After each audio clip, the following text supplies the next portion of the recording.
ನಮಸ್ಕಾರ ಸ್ನೇಹಿತರೆ, ಡಿಜಿಟಲ್ ಯಜ್ಞ ಚಾನಲ್ಗೆ ಮತ್ತೊಮ್ಮೆ ಸ್ವಾಗತ. ಇವತ್ತಿನ ದಿವಸ ಒಬ್ಬ ಧರ್ಮಗುರುಗಳ ವಿಚಿತ್ರವಾದ ಆಶೀರ್ವಾದದ ಒಂದು ಕಥೆಯನ್ನು ಕೇಳೋಣ. ಒಂದು ಸಾರಿ ಒಬ್ಬ ಧರ್ಮಗುರುಗಳು ತಮ್ಮ ಸಂಚಾರದ ಸಮಯದಲ್ಲಿ ಒಂದು ಪುಟ್ಟ ಹಳ್ಳಿಗೆ ಭೇಟಿಯನ್ನು ಕೊಡ್ತಾರೆ. ಆ ಊರಿನ ಜನಕ್ಕೆಲ್ಲ ಧರ್ಮಗುರುಗಳು ಬರುವ ವಿಷಯ ಕೇಳಿ ತುಂಬ ಸಂತೋಷ ಆಗುತ್ತೆ. ಇಡೀ ಊರನ್ನೇ ತಳಿರು ತೋರಣಗಳಿಂದ ಶೃಂಗಾರಗೊಳಿಸ್ತಾರೆ. ಧರ್ಮಗುರುಗಳನ್ನು ಅತ್ಯಂತ ಭಕ್ತಿ ಶ್ರದ್ಧೆಯಿಂದ ಬರಮಾಡಿಕೊಳ್ತಾರೆ ಆ ಊರಿಗೆ. ಎಲ್ಲ ಕಾರ್ಯಕ್ರಮ ಮುಗಿದ ಮೇಲೆ ಆ ಧರ್ಮಗುರುಗಳು ತಮ್ಮ ಆಶೀರ್ವಚನದಲ್ಲಿ ಆ ಊರಿನ ಜನರು ಮಾಡಿದ ಸೇವೆಯಿಂದ ತುಂಬ ಸಂತೋಷವನ್ನು ವ್ಯಕ್ತಪಡಿಸ್ತಾರೆ. ಹಾಗೆ ಆ ಊರಿನ ಜನಕ್ಕೆಲ್ಲ ಒಂದು ಆಶೀರ್ವಾದವನ್ನು ಕೊಡ್ತಾರೆ. ಆ ಆಶೀರ್ವಾದದಲ್ಲಿ ನೀವು ಯಾರೂ ಕೂಡ ಒಂದೇ ಕಡೆ ಇರಬಾರದು, ಊರಿಂದ ಊರಿಗೆ ಅಲಿತಾ ಇರಬೇಕು ಅಂತ ಆಶೀರ್ವಾದ ಮಾಡ್ತಾರೆ. ಗುರುಗಳ ಈ ಆಶೀರ್ವಾದವನ್ನು ಕೇಳಿ ಆ ಊರಿನ ಜನಕ್ಕೆ ಮತ್ತು ಅವರ ಜೊತೆಗಿದ್ದ ಶಿಷ್ಯವೃಂದಕ್ಕೆ ತುಂಬ ಆಶ್ಚರ್ಯ ಆಗುತ್ತೆ ಮತ್ತು ಬೇಜಾರಾಗುತ್ತೆ. ಆದರೆ ಗುರುಗಳು ಯಾರಿಗೂ ಕೂಡ ಅದರ ಬಗ್ಗೆ ಪ್ರಶ್ನೆ ಮಾಡಲಿಕ್ಕೆ ಧೈರ್ಯ ಆಗೋದಿಲ್ಲ. ಹಾಗಾಗಿ ಎಲ್ಲರೂ ತಮ್ಮ ತಮ್ಮ ಮನೆಗಳಿಗೆ ಹೋಗ್ತಾರೆ. ಗುರುಗಳು ಕೂಡ ಮುಂದಿನ ಊರಿಗೆ ಪ್ರಯಾಣವನ್ನು ಬೆಳೆಸ್ತಾರೆ.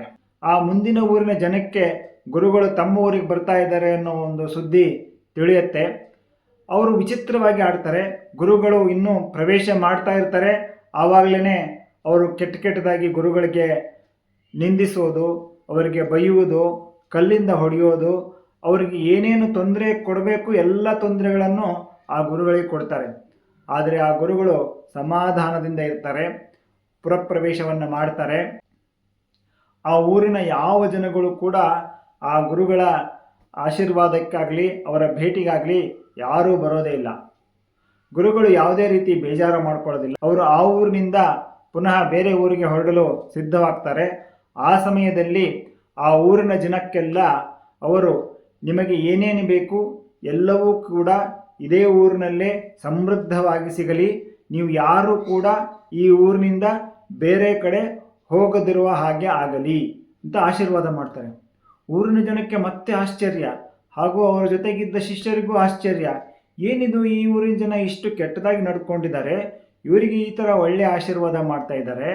ಹಿಂದಿನ ಊರಿನ ಜನ ಅಷ್ಟೊಂದು ಒಳ್ಳೆಯ ರೀತಿಯಿಂದ ನಡ್ಕೊಂಡು ಇವರಿಗೆ ಗೌರವ ಸಮರ್ಪಣೆ ಮತ್ತು ಭಕ್ತಿಯನ್ನು ಸಲ್ಲಿಸಿದ್ದಾರೆ, ಆದರೆ ಅಲ್ಲಿ ಕೆಟ್ಟವಾಗಿ ಆಶೀರ್ವಾದ ಮಾಡಿ ಬಂದರು ಅಂತಂದು ಈ ಊರಿನ ಜನಕ್ಕೂ ಮತ್ತು ಅವರ ಜೊತೆಗಿದ್ದ ಶಿಷ್ಯರಿಗೂ ತುಂಬ ಆಶ್ಚರ್ಯ ಆಗುತ್ತೆ. ಆದರೆ ಈ ಸಾರಿ ಅವರ ಶಿಷ್ಯರುಗಳಿಗೆ ತಡೆಯೋಕ್ಕಾಗಲ್ಲ. ಗುರುಗಳನ್ನು ಕುರಿತು ಕೇಳ್ತಾರೆ, ಏನಿದು ವಿಚಿತ್ರ, ನೀವು ಅಲ್ಲಿ ಎಲ್ಲ ಒಳ್ಳೆಯದು ಮಾಡಿದರೆ ಕೆಟ್ಟದಾಗಿ ಆಶೀರ್ವಾದ ಮಾಡಿ ಬಂದ್ರಿ, ಇಲ್ಲಿ ಇವರು ಕೆಟ್ಟದಾಗಿ ನಡ್ಕೊಂಡಿದ್ದಾರೆ, ಇವರಿಗೆ ಒಳ್ಳೆಯದಾಗಲಿ ಅಂತ ಆಶೀರ್ವಾದ ಮಾಡ್ತಾ ಇದ್ದೀರಿ, ಏನಿದ್ರಿ ನಾವು ಹಿಂದಿನ ಉದ್ದೇಶ ಏನು ಅಂತ. ಆಗ ಗುರುಗಳು ತುಂಬ ಸ್ವಾರಸ್ಯಕರವಾಗಿ ಉತ್ತರವನ್ನು ಕೊಡ್ತಾರೆ. ಹಿಂದಿನ ಊರಿನ ಜನ ತುಂಬ ಒಳ್ಳೆಯ ಜನ. ಒಳ್ಳೆಯತನ ಯಾವತ್ತಿಗೂ ಒಂದೇ ಕಡೆಗೆ ಇರಬಾರದು. ಅವರು ಬೇರೆ ಬೇರೆ ಊರಿಗೆ ಹೋದಾಗ ಅಲ್ಲಿಯ ಜನಗಳು ಕೂಡ ಇವರ ಒಳ್ಳೆಯ ಗುಣಗಳನ್ನು ಕಲಿತಾರೆ. ಹಾಗಾಗಿ ಇವರ ಒಳ್ಳೆಯ ಗುಣ ಎಲ್ಲ ಕಡೆಗೂ ಪಸರಿಸಬೇಕು. ಆದ್ದರಿಂದ ಆ ಜನ ಆ ಊರನ್ನು ಬಿಟ್ಟು ಬೇರೆ ಬೇರೆ ಕಡೆಗೆ ಹೋಗಲಿ ಅಂತ ಆಶೀರ್ವಾದ ಮಾಡಿದೆ.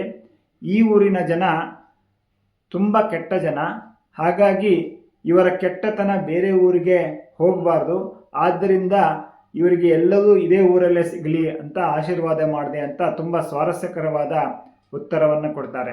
ಈ ಕಥೆಯ ಸಾರಾಂಶ, ಗುರು ಹಿರಿಯರ ಆಶೀರ್ವಾದ ಹೊರ ಜಗತ್ತಿಗೆ ಕೆಟ್ಟದಾಗಿ ಗೋಚರವಾದರೂ ಕೂಡ ಅದರ ಹಿಂದಿನ ಉದ್ದೇಶ ಒಳ್ಳೆಯದಾಗಿರುತ್ತದೆ ಅನ್ನೋಕ್ಕೆ ಈ ಒಂದು ಪುಟ್ಟ ಕಥೆ. ಧನ್ಯವಾದಗಳು. Friends, don't forget to like, comment and subscribe to digital Yajna channel. Thanks for watching. ಧನ್ಯವಾದಗಳು.